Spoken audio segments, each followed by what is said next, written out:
Patriot Alliance-ის გენერალური მდივანი ირმა ინაშვილი სოციალურ ქსელში პოსტს აქვეყნებს, რომელსაც უცვლელად გთავაზობთ. ამბავი პირველი 2020 წლის თებერვალსა და მარტში ამერიკის შეერთებული შტატების, ევროკავშირისა და გერმანიის საელჩოებში დაახლოებით 15 შეხვედრა გაიმართა. ელჩების გარდა ამ შეხვედრებს ესწრებოდნენ კობახიძე, თალაკვაძე, მე, თამარ ჩუგოშვილი, ნინო ბურჯანაძე, სააკაშვილის ფლანგიდან ბოკერია, ორივე ვაშაძე, ბოკუჩავა, ბაქრაძე და კიდევ სხვებიც. ეს შეხვედრები არჩევნებს უკავშირდებოდა, მაგრამ უეცრად სააკაშვილის ფლანგმა ციხიდან გიგი უგულავას გამოშვებაც მოითხოვა. კობახიძეს და თალაკვაძეს ეს არ გაკვირვებიათ. მსჯელობაში აქტიურად ჩაებდნენ და საბოლოო ჯამში შეთანხმდნენ, რომ გიგი უგულავას სალომე ზურაბიშვილი შეიწყალებს. მე იქვე ვამხილე, ორივე მხარე გარიგებაში და საჯარო განცხადებაც გავაკეთე. მორიგ შეხვედრაზე დოკუმენტიც მოიტანეს, რომელშიც მართლმსაჯულებაზე იყო საუბარი. გიგი უგულავას გვარი აქ არ ეწერა, მაგრამ იქვე ხმამაღლა შეთანხმდნენ, რომ უგულავას სალომე ზურაბიშვილს შეაწყალებინებდნენ. ერთადერთი ადამიანი, ვინც ამ დოკუმენტს ხელი არ მოაწერა, მე ვიყავი. მე არც ხელი მოვაწერე და საჯარო ტელეკომპანიების წინ ეს გარიგება ვამხილე. სხვათა შორის ერთ-ერთ ინტერვიუში ეს თამარ ჩუგოშვილმაც დაადასტურა. მისი ინტერვიუ დღესაც იძებნება ინტერნეტში.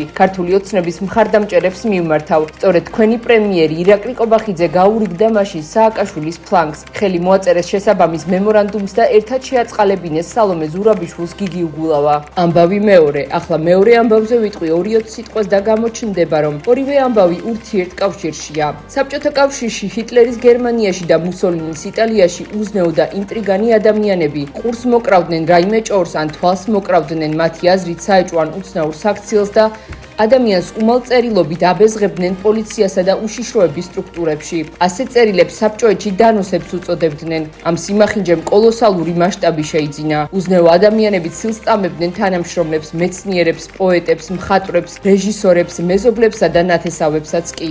იწყებოდა გამოძიებები და უდანაშაულო ადამიანები საბჭოთა კავშირში, ფაშისტურ გერმანიასა თუ იტალიაში ციხეში ხვდებოდნენ და ციხეში კვდებოდნენ. დანოსებმა მილიონობით ადამიანი იმსხვერპლა.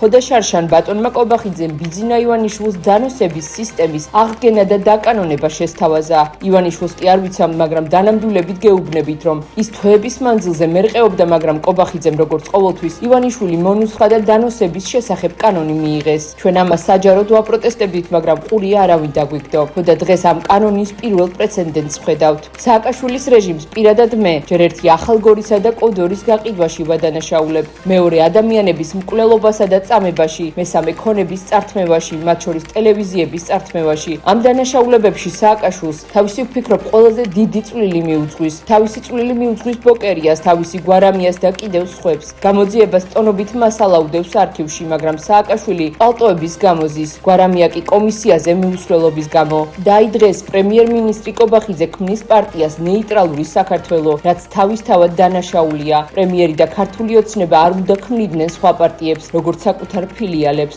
თუმცა ამაზე ცალკე წერილს დავწერ. მთავარი ისაა, რომ ნეიტრალური საქართველო წერს დანოსებს და ამ დანოსებში ითხოვს სალომე ზურაბიშვილის გასამართლებას გიგი უგულავას შეწყალების გამო. პროკურატურამ ამ დანოსებზე სისხლის სამართლის საქმე აღძრა. როგორც დასაწყისში გიამბეთ, გიგი უგულავას შეწყალებაზე სალომე ზურაბიშვილი სააკაშვილის ფლანგთან ერთად ირაკლი კობახიძემ დაითანხმა, მაგრამ ახლა ალბათ გონია, რომ ეს არავის ახსოვს. არადა ინტერნეტში ჩემი განცხადებებიც იძებნება, თამარ ჩუგოშვილისაც და გიგა ბოკერიას კომენტარებიც. ასე რომ პროკურატურამ რაკის საქმე უკვე აღძრა, თავად კობახიძეც უნდა დაიკითხოს და თუ ვინმეს დასჯის, ბატონი კობახიძეც უნდა დაისაჯოს გიგი უგულავას უკანონო შეწყალებაში თანამონაწილეობის გამო. სინამდვილეში ნეიტრალური საქართველოს დანოსებში სააკაშვილის, გვარამიას, ვაშაძის და ზოგადად ისეთი ადამიანების დასჯას ითხოვენ, რომლებიც ქართულ ხალხს არ უყვარს და რომლებსაც არავინ თანაუგრძნობს. სხვათა შორის სილის მწამებელი მატყუარა და მაბეზღარა კობახიძეც არავის უყვარს და არავინ თანაუგრძნობს, მაგრამ აქ მთავარი სხვა რამაა. ეს დანოსები ჩვენს დასანახად დაიწერა. ჩვენ გვემუქრებიან, ხვალ ჩვენზეც დაწერს დანოს ვინმე კობახიძის დავალებით. ჩვენზეც აღძრავენ საქმეს და ჩვენს დაგვიჭერენ. ამიტომ გამოფხიზლდით ხალხო, გამოფხიზლდით. წერს ირმა ინაშვილი. ბერლინში გერმანიის ელჩის პეტერ ფიშერის კონსულტაციებისთვის გამოძახება ძალიან მკაფიო დიპლომატიური გზავნილი იყო საქართველოს ხელმძღვანელობისთვის. გერმანიის საგარეო საქმეთა სამინისტროს პრესპიკერის ეს განცხადება პოლიტიკური შეფასებების თემაა თბილისში. პრესპიკერის თქმით, საქართველოს მთავრობისგან აშკარა მოელოდინია, რომ ელჩზე პირადი თავდასხმები თავიდან იქნება აცილებული. უწყებაში ასევე აღნიშნეს, რომ საუბარი გაიმართა საქართველოს მთავრობასთანაც. ახლა საქართველოს ხელმძღვანელობას მისი ქმედებებით ვაფასებ, შემდგომ დასკვნებს აქედან გამოვიტანთ, განაცხადა გერმანიის საგარეო საქმეთა სამინისტროს წარმომადგენლებმა. ზუსტად რა ვიზიტებები მიიღო იმ კონსულტაციების შემდეგ გერმანიის საგარეო საქმეთა სამინისტროს. ხელწერაც არის თქვა ცოტა რთული იქნება, მაგრამ პირველი დღეებში და თვეებში ნათელი გახდება ის რა დაავალეს მას როგორ მოიქცეს საქართველოში. იმეც გამოთქვა, რომ ვენის კონვენცია დაცული იქნება და დაუბრუნდება გერმანია საქართველოს ურთიერთობა ნორმალურ სიტუაციას, როგორც წლების განმავლობაში იყო. არ უნდა შევიდეს ინტერესთა კონფლიქტში და ერთ-ერთ პოლიტიკურ ორგანიზაციასთან ასე ახლო ურთიერთობაში არ უნდა იყოს სახლის კი იქირავოს და მე წინასაარჩევნო კამპანიის დროს გაყვეს თქვა შეხვედრებზე და შემდგომშიც კიდე უამრავი ფაქტი არსებობდა ამის. თავდასხმა არის, როდესაც უსაფუძვლოდ უთითებ რამეს და ჩვენ აბსოლუტურად საფუძვლიანად უთითებდით.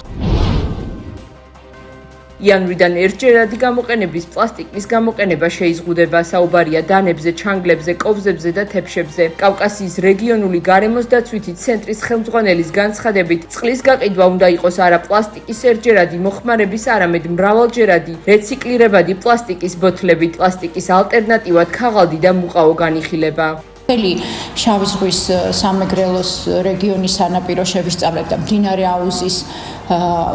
რიონის აუზი მთლიანად დავათვალიერეთ როგორც დრონების გამოყენებით, ასევე რაოდენობრივი კვლევის საფუძველზე დავადგინეთ, რომ 80-დან 98%-მდე ჩვენი სანაპიროს და მდინარის აუზის დაბინძურება მოდის სწორედ პლასტიკის ნარჩენებზე. რაც შეეხება სხვა მხარეს, როგორც ეგრეთ წოდებულ უხილავ პრობლემას, რომელიც უკვე ადამიანის ჯანმრთელობას ურტყამს, ძალიან საშიში არის და იწვევს როგორც ენდოკრინოლოგიურ, ასევე სისხლძარღვთა დაავადებებს.